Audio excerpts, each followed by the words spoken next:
Mathai thaina mamangayda khun ama layrami. Khun asiga tainaba yamna asukpa umang amasu layramba oiri. Adubu umang sida karigumba khunja sing asina jangluba thoklabadi. Khunja singdu amata hingna thokla amde.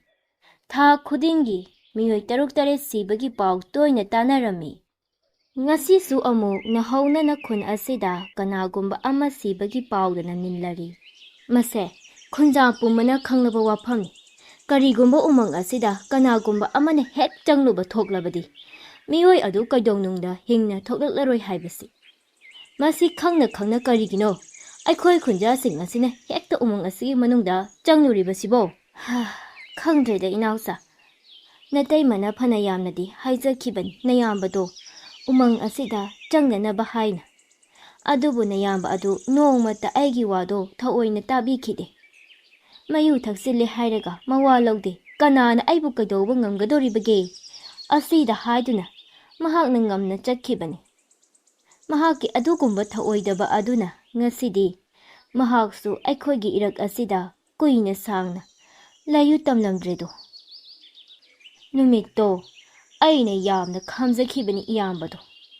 Adubu mahakna sida tatpa makhai yakidabani. Makhong phawwa pairaga yankibani numitto. Adubu maana hek ngamdana umang asida changkibani. Ma khakta changba natadana aibuchu changsi haina ikut asi pairaga chingsilibani. Ainasu iyambado mahaki yudo thakpa khara hallo haina yamna haijakibani. Adubu aina adumna hek hairubagadi mahakna angang nangna kari khange tomina layu haina adumak cheirakibani. Nataima kari haigadabano khangde. Khun ase asumna kayam kuina misi minagi pau asi takhigadabano.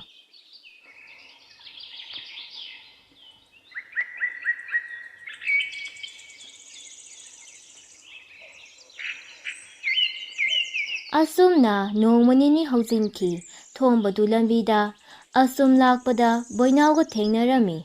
Boinaw wakhal nungaitana layba urami. Thombana hai boinaw nangbu kari tawrabage nahar makhaiga iman manadeda. Thomba iyamba thambaudo ningsingla ine. Mahak hek ningsinglubaga aigi wakhal ase pothafam khangde yamna waine. Numit aduda karigumba nahakna iyamba thambaudo upai ama natraga. Ama tawduna mahak umangduda changkiba dudagi. Hinglamba thoklabadi ngasi. Mikup asida iyambado aikhoigi irak asida hana kumna tilamgadabani. Mani thomba. Numit aduda mana aibusu umang asigi manungda. Changkisi haina ikut paiduna chingkibani. Aina ngamduna ikut ase thadoklaga. Mahakpu mafam aduda hamlamduna ai chelakibani. Ai haujikta yamna ningamlaktre. Itaimagi matawse uraga. Adubu aina ngaklibadi asok koiba chahi ase. Khunja kananasu umang asigi manungda siriba misi ase. Karidagino karamnano haibase khangmangamdaba asini. Mase amuktangdi khangdokpa chummi. Numit kharani hauzinki marak asida thombagi machanupi amadi nupa makhoi anidu mangkhirami. Khunjadu angang anina mangkiba asi umang asida jangkiba soidana oiramgani haina thajanarami. Ipagi thoiba istan nakhoi anibu karaida laibage. Ipadi ichasingi masak udabada laiba ngamdre. Isa anigi nuksiba maithongdu udaba numit mini humni hairakle. Nakhoibu karamna lelibage. Ipadi nakhoibu udabada kakngawnare. Lehausu tanja asida laktuna thomabu themjinbi. Thomba toklo. Angang singdo nangna adumna kaplabasu halaklaroi. Itaima ai amna pende. Icha singdugi kari maralno. Mama asina chada thaktana. Icha piyu. Aigi icha kadaino haina kaplibase. Aibu kaidau haibano. Thomba nangi nataw asida nataimabu kari hayo haibano. Angang anidugi masasing aduta oirabasu phanglabadi kharadasu wakhalsingse ꯏꯪꯗꯅꯒꯗꯕꯅꯤ꯫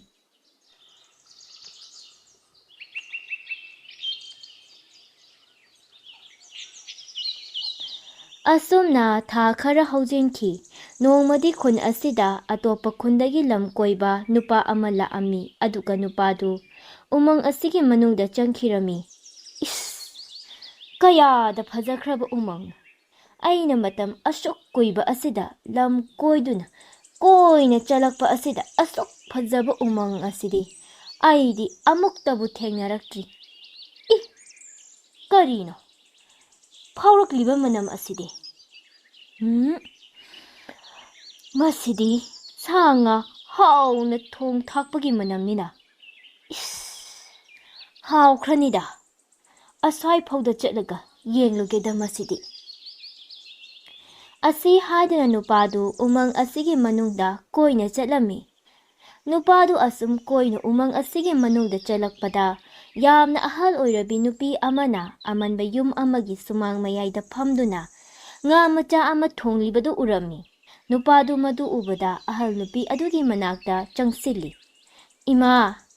ꯏꯃꯥꯅ ꯊꯣꯡꯂꯤꯕ ꯆꯥꯛ ꯍꯤꯟꯖꯥꯡ ꯑꯁꯦ ꯅꯆꯥ ꯑꯩꯁꯨ ꯈꯖꯤꯛꯇ ꯆꯥꯖꯒꯦ꯫ ꯏꯃꯥꯒꯤ ꯍꯤꯟꯖꯥꯡ ꯃꯅꯝ ꯑꯁꯤꯗ ꯅꯆꯥ ꯑꯩ ꯂꯩꯕ ꯉꯝꯁꯤꯜꯂꯛꯇ꯭ꯔꯦ꯫ ꯍꯣꯏ ꯍꯣꯏ, ꯏꯃꯥ ꯄꯤꯒꯦ, ꯉꯥꯏꯍꯥꯛꯇ ꯐꯝꯃꯨ꯫ ꯑꯁꯨꯝꯅ ꯑꯍꯜ ꯑꯣꯏꯔꯕꯤ ꯅꯨꯄꯤꯗꯨꯅ ꯃꯤꯀꯨꯞ ꯈꯔ ꯂꯩꯔꯕ ꯃꯇꯨꯡ ꯅꯨꯄꯥꯗꯨꯗ ꯃꯍꯥꯛꯅ ꯊꯣꯡꯂꯤꯕ ꯍꯤꯟꯖꯥꯡꯗꯨ ꯈꯔ ꯈꯥꯏꯗꯣꯛꯂꯒ ꯄꯥꯇ꯭ꯔ ꯑꯃꯗ ꯄꯤꯔꯝꯃꯤ꯫ ꯅꯨꯄꯥꯗꯨꯁꯨ ꯌꯥꯝꯅ ꯍꯥꯎꯅ ꯆꯥꯔꯝꯃꯤ꯫ ꯑꯗꯨꯕꯨ ꯃꯥꯡꯗ ꯂꯩꯔꯝꯕ ꯑꯍꯜ ꯑꯣꯏꯔꯕꯤꯗꯨ ꯈꯪꯍꯧꯗꯅ ꯅꯨꯄꯥ ꯑꯗꯨꯒꯤ ꯃꯃꯥꯡꯗꯒꯤ ꯃꯥꯡꯈꯤꯔꯝꯃꯤ꯫ ꯃꯗꯨ ꯎꯕꯗ ꯅꯨꯄꯥꯗꯨ ꯈꯪꯄ꯭ꯔꯦꯛ ꯈꯪꯉꯤ꯫ ꯑꯀꯣꯏꯕꯗꯨ ꯀꯤꯅ ꯌꯦꯡꯉꯤ꯫ ꯇꯥꯟꯖꯥ ꯑꯁꯤꯗ ꯑꯍꯜ ꯑꯣꯏꯔꯕꯤꯗꯨ ꯚꯨꯠ ꯅꯨꯄꯤ ꯑꯃꯒꯤ ꯁꯛꯂꯣꯟ ꯂꯧꯗꯨꯅ ꯅꯨꯄꯥ ꯑꯗꯨꯒꯤ ꯃꯃꯥꯡꯗ ꯂꯦꯞꯂꯛꯑꯝꯃꯤ꯫ ꯅꯨꯄꯥ ꯑꯗꯨ ꯈꯪꯄ꯭ꯔꯦꯛ ꯈꯪꯅ ꯏꯃꯥ!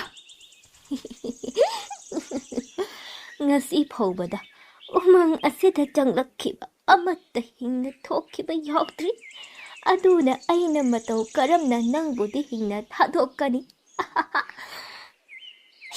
ꯍꯥꯎꯈ꯭ꯔꯅꯤꯗ꯫ ꯃꯁꯥ ꯃꯎꯒꯁꯤ ꯑꯣꯟꯊꯣꯛꯅ ꯐꯈ꯭ꯔꯦꯗ꯫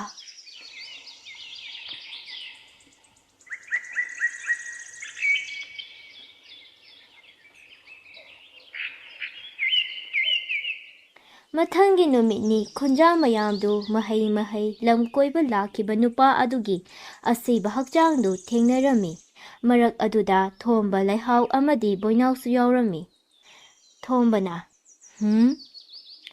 ꯂꯩꯇ꯭ꯔꯤꯕ ꯅꯨꯄꯥ ꯑꯁꯦ ꯈꯨꯟ ꯑꯁꯤꯒꯤ ꯃꯤꯗꯤ ꯅꯠꯇꯦ꯫ ꯃꯍꯥꯛꯅ ꯎꯃꯪ ꯑꯁꯤꯗ ꯆꯪꯂꯨꯔꯤꯕꯁꯤ ꯁꯣꯏꯗꯅ ꯎꯃꯪ ꯑꯁꯤꯒꯤ ꯃꯔꯝꯗ ꯀꯔꯤꯁꯨ ꯈꯪꯂꯝꯃꯣꯏ꯫ ꯑꯗꯨꯅ ꯃꯁꯤꯒꯨꯝꯕ ꯄꯥꯝꯗꯕ ꯊꯧꯗꯣꯛ ꯑꯁꯦ ꯃꯇꯨꯡꯗ ꯊꯣꯛꯇꯅꯕ ꯀꯔꯤ ꯇꯧꯁꯤꯒꯦ ꯍꯥꯏꯕꯗꯣ ꯈꯨꯟꯖꯥ ꯃꯌꯥꯝ ꯆꯠꯇꯨꯅ ꯈꯨꯜꯂꯥꯛꯄꯒꯤ ꯃꯅꯥꯛꯇ ꯑꯃꯨꯛꯇ ꯇꯥꯟꯅꯔꯨꯁꯤ꯫ ꯑꯁꯨꯝꯅ ꯈꯨꯟꯖꯥꯁꯤꯡꯗꯨ ꯋꯥꯁꯤ ꯈꯟꯅꯔꯗꯨꯅ ꯈꯨꯜꯂꯥꯛꯄꯒꯤ ꯅꯥꯛꯇ ꯂꯥꯛꯇꯨꯅ ꯋꯥ ꯀꯌꯥ ꯈꯟꯅꯔꯝꯃꯤ꯫ ꯈꯨꯜꯂꯥꯛꯄꯗꯨ ꯈꯨꯟꯖꯥꯁꯤꯡꯒꯤ ꯋꯥꯗꯨ ꯇꯥꯔꯕ ꯃꯇꯨꯡ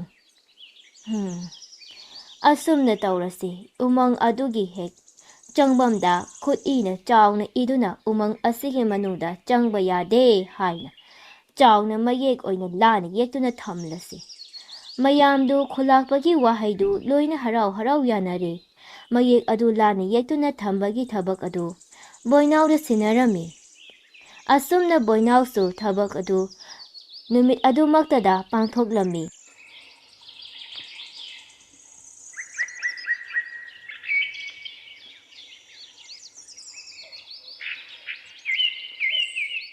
ꯃꯊꯪꯒꯤ ꯅꯨꯃꯤꯠꯅꯤ꯫ ꯂꯩꯍꯥꯎꯗꯨ ꯎꯃꯪꯗꯨꯒꯤ ꯃꯄꯥꯟꯗ ꯂꯩꯔꯤꯕ ꯄꯨꯈ꯭ꯔꯤ ꯑꯗꯨꯗ ꯏꯁꯤꯡ ꯁꯣꯛꯄ ꯂꯥꯛꯄꯗ ꯃꯌꯦꯛ ꯑꯗꯨ ꯂꯩꯔꯝꯗꯕ ꯊꯦꯡꯅꯔꯝꯃꯤ꯫ ꯃꯗꯨ ꯊꯦꯡꯅꯕꯗꯒꯤꯗꯤ ꯂꯩꯍꯥꯎ ꯄꯥꯎꯗꯨ ꯈꯨꯟꯖꯥꯁꯤꯡꯗ ꯇꯝꯂꯝꯃꯤ꯫ ꯕꯣꯏꯅꯥꯎꯅ ꯀꯔꯤꯅꯣ ꯉꯔꯥꯡ ꯏꯁꯥꯃꯛꯅ ꯇꯧꯔꯝꯕ ꯊꯕꯛꯄꯨ ꯉꯁꯤ ꯅꯣꯡꯉꯥꯜꯂꯛꯄꯗ ꯂꯩꯔꯝꯗꯦ ꯍꯥꯏꯔꯤꯕꯁꯤꯕꯣ?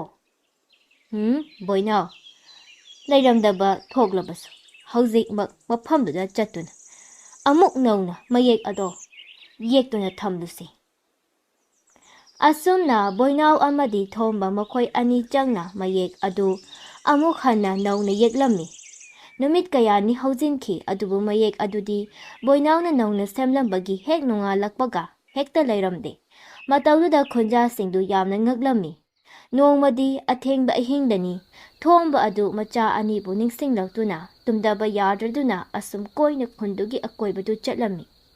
Adu mahak asum chatlambadagi umangduda kanagumba miwai ama Bhoot nupi amana tamthina mihathina hatpa adu ururi matudagi hombana nungalakpa ngaiduna paudu khunjasingda tamlammi.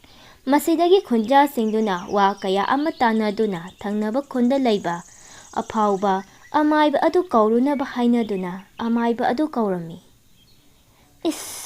Masidi matik mayai yamna leiba thawai mahaksi yamna ngaligi matamda khun asidagi miyoi amana tamthina hatokphikibani. Madudagi mahaki thawai asina pendraduna sauduna khun asigi khunja pumba hatkani haina khankhrini. Adudi akhoi pumba Bhoot nupi asigi khuta thawai asi thaba taribro. Kari suwaruganu haujikti ai laklabanina laigi thauram macha ama tauraba matung kari su tauroi. Asumna amaiba aduna pungning changna khunja singdugi damak Bhoot nupi adu tainabiduna khunja singdugi awabadu kokpirami. Masigi tungdagidi khunja singdu awaba yauda nungaina ingna chikna panakhi.